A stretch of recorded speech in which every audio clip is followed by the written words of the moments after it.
যেখানে মানুষ যায় জীবন বাঁচাতে সেখানেই যমদূত হয়ে ওত পেতেছিল এক সিরিয়াল কিলার। হাসপাতালের নিরাপত্তারক্ষীর পোশাক পরে দীর্ঘদিন ধরে একের পর এক ৬টি খুন করেছে এই দুর্ধর্ষ ঘাতক। সম্প্রতি পুলিশের হাতে ধরা পড়ার পর তার দেয়া জবানবন্দিতে বেরিয়ে এসেছে গা শিউরে ওঠা সব তথ্য।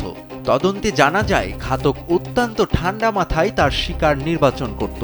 হাসপাতালের নির্জন এলাকা বা অন্ধকার কোণে অসহায় মানুষদের টার্গেট করে সে এই নৃশংস হত্যাকাণ্ডগুলো চালাতো। ৬টি খুনের প্রতিটিই ছিল পূর্ব পরিকল্পিত। লাশ গুম করা কিংবা ঘটনাকে বিভিন্ন খাতে প্রভাবিত করতেও সে ছিল সমান পটু।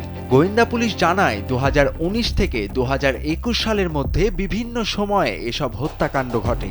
নিখোঁজ হওয়া কয়েকজনের কল লিস্ট ও সিসিটিভি ফুটেজ বিশ্লেষণ করে এই খুনিকে শনাক্ত করা হয়। আটকের পর খুনি স্বীকার করে স্রেফ বিকৃত আনন্দ পেতেই সে একের পর এক এই অপরাধ করেছে।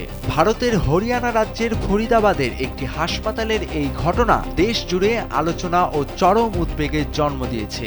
মামলার শুনানিতে রাষ্ট্রপক্ষ ২৯ জন সাক্ষীর জবানবন্দি ও প্রাসঙ্গিক আলামত উপস্থাপন করে। এরপর ফরিদাবাদের অতিরিক্ত দায়রা জজ আদালত ৫৪ বছর বয়সী এই সিরিয়াল কিলার রাজ সিংকে যাবজ্জীবন কারাদণ্ডের শাস্তি আরোপ করে।